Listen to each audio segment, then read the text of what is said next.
बहुत बहुत शुक्रिया अरुण, जानकारी को साझा करने के लिए। जबलपुर आतंकी मॉड्यूल को लेकर बड़ा खुलासा हुआ है। यह जानकारी सामने आई है कि हिंदू लड़कियों को प्रेम जाल में फंसाकर धर्मांतरण कराने की योजना थी। पकड़े गए लोगों की हार्ड डिस्क और मोबाइल से यह खुलासा हुआ है। यही नहीं, पकड़े गए लोगों के तार कुख्यात आतंकी संगठन आईएसआईएस से जुड़े हुए थे। कई तरह से दस्तावेज मिले हैं जो इस बात की ओर इशारा कर रहे हैं। 27 मई को एनआईए ने जबलपुर के 13 जगहों पर छापेमारी की थी और 3 लोगों को गिरफ्तार किया था। पूछताछ में पता चला है कि ये लोग 2050 तक मुस्लिम राष्ट्र बनाने की योजना की प्लानिंग पर काम कर रहे थे।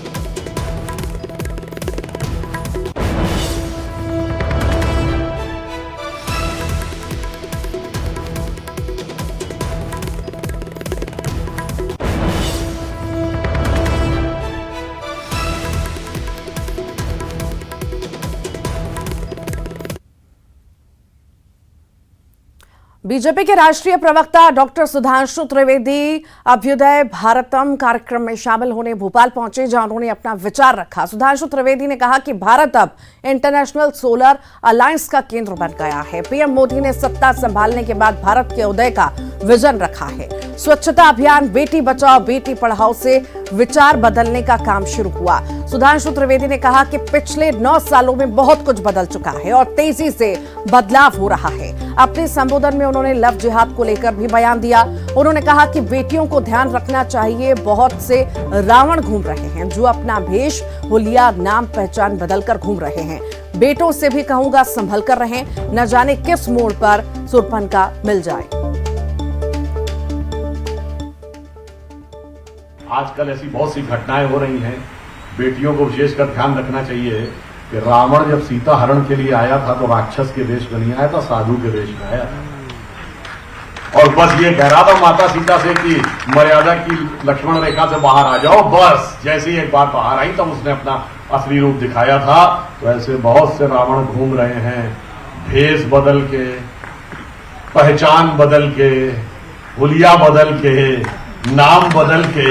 उनसे बहुत सावधान रहने की जरूरत है। इसलिए मैं कहना चाहूंगा अपनी बेटियों से कि बिटिया इस संसार में संभल के चलियो जाए, ना जाने किस भेष में कब रावण मिल जाए। एमपी में जैसे जैसे सियासी पारा चढ़ रहा है, वैसे वैसे नेताओं के बयान भी सामने आ रहे हैं। कुछ दिन पहले भगवान हनुमान सियासी मैदान में उतरे थे, लेकिन अब शंकर भगवान की भी सियासी मैदान में एंट्री हो चुके हैं। सिवनी के बरघाट विधानसभा के कांग्रेस विधायक अर्जुन सिंह काकोड़िया ने शंकर भगवान को ही आदिवासी बता दिया। विधायक ने कहा कि समुद्र मंथन से जो जहर निकला था उसे किसी और ने नहीं, शंकर भगवान ने पिया, और भगवान शंकर आदिवासी थे। कुछ दिनों पहले विधायक अर्जुन सिंह ने बजरंगबली को आदिवासी बताया था।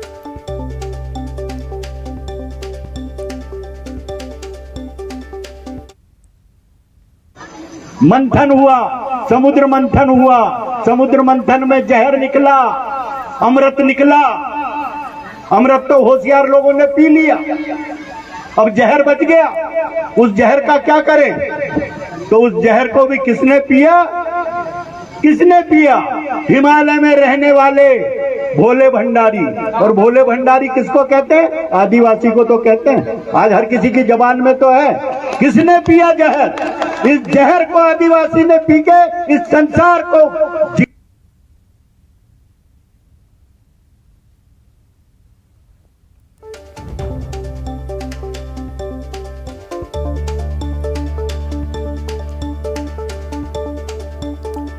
तो जैसे जैसे चुनाव आ रहे हैं, बयानबाजियों का दौर शुरू हो चुका है। और आपको बता दें, विधायक साहब कुछ दिन पहले ही बजरंगबली को आदिवासी कह चुके हैं। अब जो है शंकर भगवान को आदिवासी कह रहे हैं। तो रोटियां सेकना, सियासी रोटियां सेकना अब शुरू हो चुका है, क्योंकि चुनाव का समय है तो ऐसे बयान आना लाजमी है। ज्यादा जानकारी के लिए जितेंद्र शर्मा हमारे साथ भोपाल से लाइव जुड़ रहे हैं। जितेंद्र, देखिए जैसे जैसे चुनाव नजदीक आ रहे हैं, आकर्षित करने के लिए जनता को हर तरह के बयान नेता लोग दे रहे हैं। अब विधायक साहब पहले कह रहे थे कि बजरंगबली आदिवासी हैं, अब कह रहे हैं शंकर भगवान आदिवासी हैं।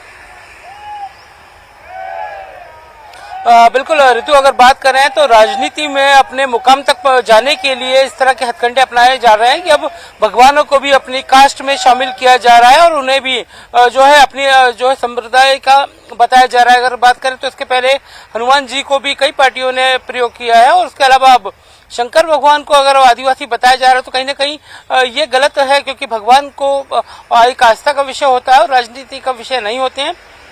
अगर वो अब भगवान शंकर को अपने आदिवासी होने का बता रहे हैं तो जाहिर सी बात है उन्होंने जनसमूह के भावावेश में आकर ये बात कही होगी।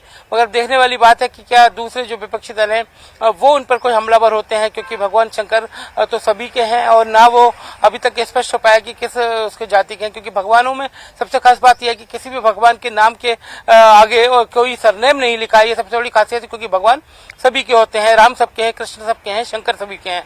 तो जाहिर सी बात है अब इन्होंने भगवान को आदिवासी बताया है तो वोट बैंक की राजनीति है और वोट बैंक की राजनीति के चलते भगवानों को भी अपनी पार्टी में शामिल किया जा रहा है। जी ठीक, बहुत बहुत शुक्रिया जितेंद्र, आप लगातार बने रहिएगा, फिर आपके पास लौटूंगी। भोपाल से एक और बड़ी खबर है, फिर फूटी है कोलार पाइपलाइन। कोलार में 6 लेन निर्माण के चलते फूटी है, सैकड़ों गैलन पानी सड़क किनारे बने दुकानों में भर गया। दुकानदारों को लाखों के नुकसान की आशंका है। कई दुकानों में 3 फीट से ज्यादा पानी जमा हो चुका है। ये तस्वीरें आप देख रहे हैं, भोपाल की तस्वीरें हैं, फिर से कोलार पाइपलाइन फूटी है। ये तस्वीरें आप देख सकते हैं किस तरह से पानी भरता हुआ नजर आ रहा है जगह जगह पर। और बता दें कई सारी दुकानों में भी 3 फीट तक पानी भर चुका है और कई ज्यादा नुकसान होने की आशंका जताई जा रही है। दुकानदारों का कहना है कि हमारी दुकानों में पानी भर चुका है, नुकसान हो रहा है, आखिर कैसे भरपाई होगी। कई तरह की चीजें जो है निकल करके सामने आ रही हैं। ये तस्वीरें आप देख रहे हैं, एक्सक्लूसिव तस्वीरें हैं। कई सारी दुकानों में पानी भर चुका है, फिर से कोलार पाइपलाइन फूटी है और पानी जगह जगह भर चुका है। और लगातार हमारे साथ सहयोगी जितेंद्र जुड़े हुए हैं। जितेंद्र, एक बार फिर से कोलार की पाइपलाइन फूटी है और लाखों गैलन पानी बर्बाद हुआ है। बिल्कुल ऋतु, अगर बात करें तो कोलार इलाके में 6 लेन निर्माण का कार्य चल रहा है। उसी के चलते कोलार की ये पाइपलाइन देर रात निर्माण कार्य के चलते फूट गई, जिससे जो लोग हैं, व्यापारी हैं, जिनकी दुकानें सड़क किनारे हैं, उनकी दुकानों में कई गैलन पानी जमा हो गया और उसका जो खामियाजा उन्हें भुगतना पड़ा, क्योंकि उनका जो कई सारा सामान है, चाहे वो इलेक्ट्रिक का हो या फिर डेली यूजेस का सामान, सारा सामान भीग गया। दुकानों में 3 फीट से ज्यादा का जलभराव हो गया। उसके चलते जो लोग हैं, व्यापारी हैं, उनका काफी नुकसान हुआ है, लाखों का नुकसान हुआ है। मगर अब देखने वाली बात है कि इनके नुकसान की भरपाई कौन कर पाता है। क्या सड़क निर्माता एजेंसी क्या इन्हें जो है मुआवजा दे पाएगी या फिर इनके लिए कोई वैकल्पिक व्यवस्था, क्योंकि आगे भी निर्माण कार्य जारी रहेगा, ऐसा नुकसान होने की संभावना लगातार बनी रहती है। जी बहुत बहुत शुक्रिया जितेंद्र जानकारी को साझा करने के लिए। बड़वानी की अब बात करेंगे, जहां पर पानी के लिए महिलाओं ने मटका फोड़ प्रदर्शन किया है। वार्ड की महिलाओं ने सिर पर मटका लेकर नगरपालिका पहुंची और वहां मुख्य द्वार पर मटका फोड़कर नारेबाजी की और कहा कि अगर पानी की व्यवस्था नहीं की गई तो नगरपालिका में अनिश्चितकालीन धरना दिया जाएगा।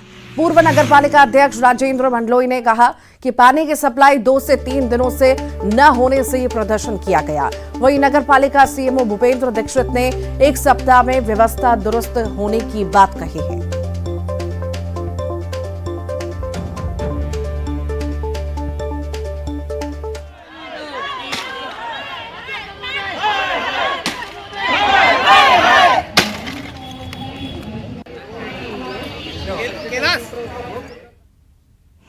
और आप जानते हो कि विगत लगभग 1 महीना होने आ गया है, पानी की बड़वानी के अंदर विकट परिस्थिति हो गई है और गर्मी के दिनों में पानी लोगों से